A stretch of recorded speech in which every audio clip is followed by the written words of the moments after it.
তো আজকে যাত্রাবাড়িতে গিয়ে আমি আর আপনাদের আপা মিলে একটু সবজি আর পুষির, মূলত পুষির মাছ ছিল না, সেই মাছটা কেনার জন্য, তো পুষির জন্য মাছ কিনে এনেছি, সাথে অনেকগুলো সবজি কাঁচা বাজার এগুলো করেছি। তো সেগুলো গোছানোর জন্য আপনাদের আপা এখন বেশি ব্যস্ত। তো এ ফাঁকে চিংড়ি মাছ নিয়েছি, এই যে পেঁয়াজ এবং কাঁচামরিচ দিয়ে আজকে আমি পাক করতেছি নিজে। ক্রেডিট কিন্তু সব আমি লয়ে লইতেছি, বুঝছো নি, সমস্যা নাই। ওই আপনাদের আপা যে সবজি কাটাকাটি করতেছে, আর তারপরে কি বলে মাছ কাটলো খুশি, শাকসবজিগুলো গোছাচ্ছে, খুশির মাছ কেটে নিচ্ছে, আর চিংড়ি মাছ বেছে দিয়ে আমাকে দিল। তো আমি পাক করতেছি এবং দেখাচ্ছি যে আমি পাক করে আজকে সবাইকে খাওয়াবো। চিংড়ি মাছ দিয়ে দো পেঁয়াজও হবে, এটা ছোট চিংড়ি, যাই হোক। কি দিল এটা? আচ্ছা, কাঁচামরিচ, পেঁয়াজ, এই যে মরিচ বাটা। এখন এটা ভুনা করো, ভুনা করো, ভুনা করো, ভুনা করো।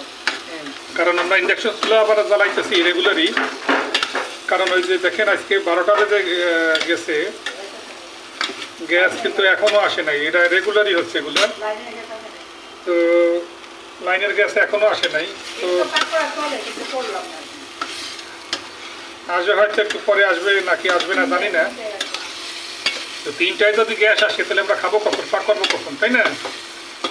তো যাই হোক, এই ইন্ডাকশন চুলা কিনছিলাম বিদায় আজকে যে তাড়াতাড়ি করে পাক করে নিতে পারতেছি।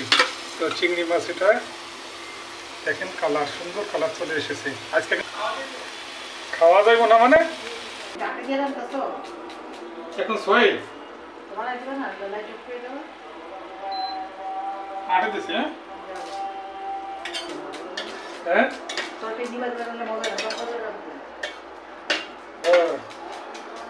কথা তো কইছো সত্য। এক সাইডে তাপ ওঠে নাকি নাকি?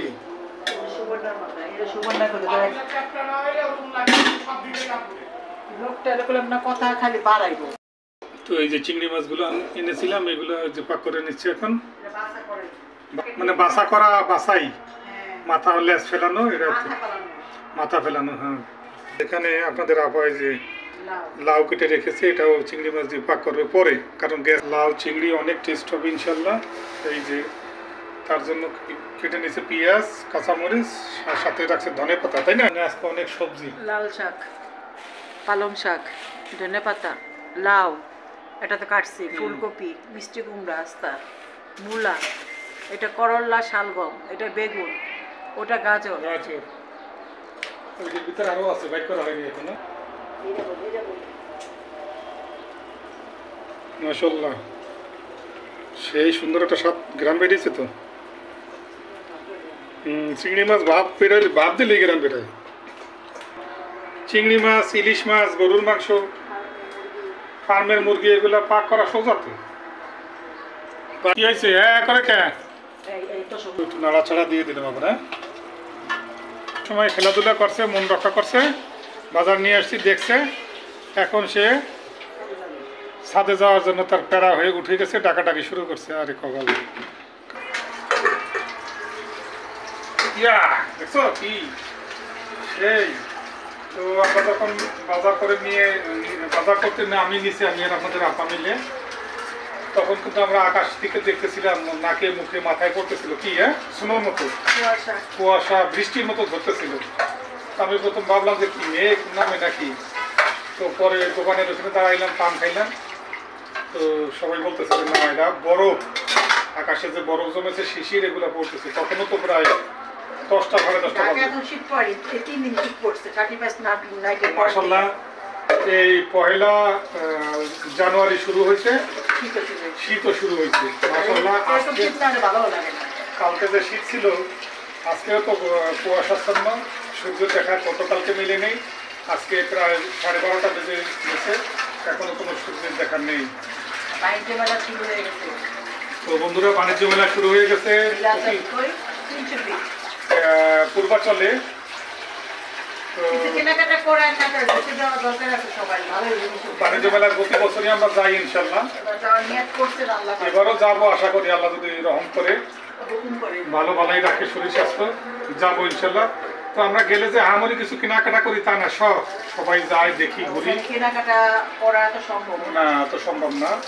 তবে হরেক রকম জিনিস উঠায় এখানে আর সেখানে তো আন্তর্জাতিক মার্কেট, এটা দিল্লি বাংলাদেশ সহ এশিয়ার প্রায় 15-20টা দেশের স্টল নিয়ে বসে, ঘুরে দেখার মতো ঘুরে ঘুরে দেখি, সবাই দেখি, আমরা যাই। বাংলাদেশি, দেশি, ইন্ডিয়ান, পাকিস্তানি, কাশ্মীরি যাব। দেখতে সুন্দর। জানুয়ারি পুরো মাসই আছে, আমরা দেখি শেষে যাই কখন যাই। ওই বছর ইনশাল্লাহ নিয়ত করেছে শেষের দিকে যাবো আল্লাহ যদি বাঁচায়। তো আপনারা যারা আমাদের ভিডিও দেখেন, কাছাকাছি যদি কেউ থাকেন, ঘুরে আসবেন বাণিজ্য মেলা পূর্বাচলে, যেতে পারবেন গাউসিয়া হয়ে। গাউসিয়া গেলেই ওখানে বিআরটিসি বাস থাকবে, 30-40 টাকা ভাড়া নিবে, অথবা সিএনজিতে 50-60 টাকায় ভাড়া নিবে, যেতে পারবেন। এটা হচ্ছে নারায়ণগঞ্জের এই দিক থেকে চিটাগাং রোড, নারায়ণগঞ্জ, এদিক থেকে যারা যাবে তারা গাউসিয়া হয়ে গেলে একেবারেই কাছে হবে। ওইখান থেকে আবার 300 ফিট আবার কাঞ্চন কি নীলা মার্কেট 300 ফিট, তারপরে কাঞ্চন ব্রিজ, কাঞ্চন ব্রিজ পার হয়ে ওপরে হলো বাণিজ্য মেলা। এই যে দেখা যাচ্ছে চিংড়ি মাছ, আর একটু হবে, হতে থাকুক, কারণ ইন্ডাকশন চুলা তো। ওই যে আপনাদের আভা এসে লবণ চেখে নিচ্ছে, আবার বলছে হয়ে গেছে। লবণ দেখছো? আভা এখন এসে একটু হাত বুলিয়ে দিল। এই পুরো হাতের পড়াশোনার তো তরকারি স্বাদ বাড়বে না, তো মানে বাবার দাও আর কি, না বাওয়াত না, ধনে পাতা দিয়ে দিল, এখন সুন্দর মাশাআল্লাহ। সবুজ আর লালে মিশে গেছে জাতীয় পতাকা। লাল সবুজের কম্বিনেশনে একটু ঝোল ঝোল রাখবো, কারণ মাখা মাখা ঝোলে ঘ্রাণ আসবো। যেহেতু ডাল আর আজকে চিংড়ি মাছের বোনা দিয়ে খাবো, কারণ সাথে থাকবে মুলার সালাদ, মুলার সালাদ থাকবে। আর এই জন্যই যে বাজার করে নিয়ে আসা হয়েছে, এগুলো ধোয়া, বিকেল আবার রান্না করব। তখন ইনশাল্লাহ আপনারা আর একটা রেসিপি লাউ চিংড়ি দেবো আজকে। তো মাশাল্লাহ চিংড়ি মাছের বোনা হয়ে গেল। আমি এখন খুশিকে নিয়ে ছাদে যাব, আর খাবারের সময় ইনশাল্লাহ দেখাবো। চলে আসছে আমাদের সেই চিংড়ি মাছ। এটা কি চিংড়ি মাছ, আর আমাদের আপা এই যে বসে গেছে, সালাদ তৈরি হবে, তাই না? তৈরি করতেছে গাজর আর কি মূলা আছে সাথে, না ধনে পাতা, কাঁচামরিচ, মাশাআল্লাহ সুন্দর একটি সালাদ হবে আজকে। আর এটা কি করছে এখানে? বেগুন আচারি, মাশাআল্লাহ সেই হয়েছে তো, না দেখছো গ্রেভি হয়েছে সুন্দর। তো আগে একটু আচারি বেগুন, না দেখি আগে একটু সালাদ দিয়ে খাই, না খাবি?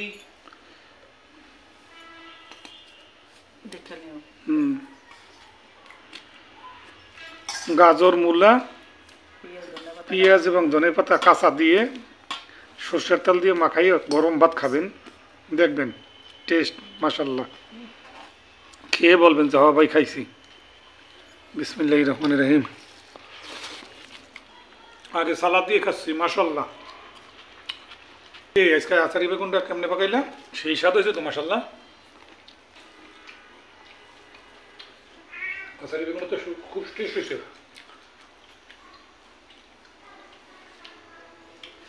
বেগুন মশলা হালকা মশলা কষাইয়া নামানোর আগে চিনি একটু আর আচারের তেল বা আচার সহ দিয়েছি। আচ্ছা আচ্ছা, তো বলে দিল আমাদের আবার। এই দেখেন সুন্দর টেস্ট হয়েছে, হালকা একটু চিনি দিছে, আর দিছে হলো আচারের তেল, সঙ্গে আচার, মাশাআল্লাহ। মাছ দিয়ে একটু খেয়ে দেখি। ইলিশ মাছ, চিংড়ি মাছের তরকারি তো কোনো কিছু বলার দরকার নাই, সাথে আছে ধনে পাতা, অনেক টেস্ট আসতেছে। তো যাই হোক বন্ধুরা, তারা খানা পিনা মোটামুটি যা হলো আমাদেরকে শেয়ার করলাম। তো ইনশাআল্লাহ দেখা হবে আবার নেক্সট কোনো একটি ভিডিওতে। তো সেই পর্যন্ত সবাই ভালো থাকবেন, সুস্থ থাকবেন, কাজী ব্লগসের সঙ্গে থাকবেন। আল্লাহ হাফেজ। আল্লাহ হাফেজ।